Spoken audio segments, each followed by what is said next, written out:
Now, President Xi Jinping will travel to Harare on Tuesday for his first state visit to Zimbabwe. The Chinese president said in an article published in a Zimbabwean leading newspaper that consolidating relations with Zimbabwe and other African nations remains a cornerstone of China's foreign policy, despite the constant, profound and complex changes in the international landscape. The president said he looks forward to having in-depth exchanges with President Mugabe and friends from all sectors of Zimbabwe during the upcoming visit. He added the aim is to enhance friendship between the two countries, explore new opportunities for cooperation in all areas, and deliver more benefits to the two peoples. President Xi also called on the two nations to enhance collaboration in the international arena and uphold the legitimate rights and interests of developing countries. He stressed that China values the important contribution to the solidarity and development of Africa that Zimbabwe has made after assuming the rotating chairmanship of the African Union. He said he looks forward to joining African leaders at the upcoming FOCAC summit and working with them to advance friendship and cooperation, lifting China-Africa solidarity to a new high and building a better future for China-Africa friendship and cooperation.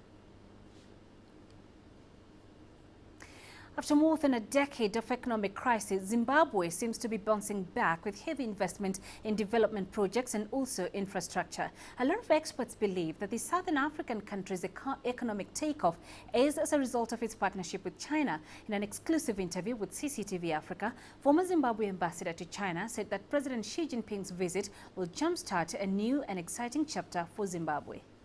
Now, this is a big chance for China to support Zimbabwe in the economic sphere. And Zimbabwe is a very resource-rich country, a very well-educated population, and a very good infrastructure by African standards. But it needs capital on a big scale.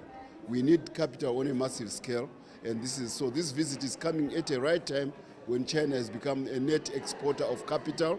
Its companies are going global. So this is the relationship which I think when President Xi Jinping comes, he will kickstart a new and exciting chapter in the Zimbabwe-China relationship, taking on the dimension of economy, taking on the dimension of the business, taking on the dimension of markets, global markets, and taking on the dimension of technology. These are what we are looking forward to. It's a new chapter, a new dawn in the two countries' history, long history of friendship. Well, it will take the relationship between China and Africa to a new level. I remember the first FOCAC was in 2000. I attended the second FOCAC in Addis Ababa. The trade between China and Africa at that time was about 8 billion. Now it's about 220 billion. This is almost an exponential rise in the relationship between China and Africa. So nothing is going to stop this relationship from achieving prosperity for the two peoples of Africa and China, for the two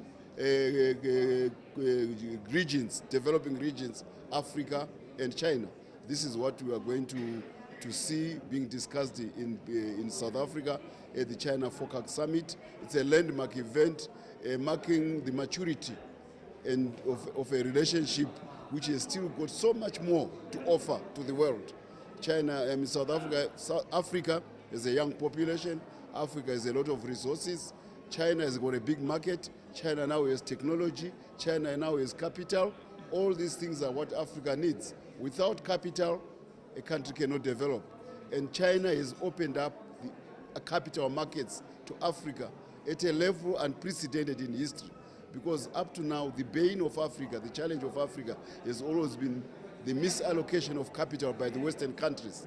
But since China became rich, Africa is now getting a chance to have a step on the international capital markets. So we want to thank China very much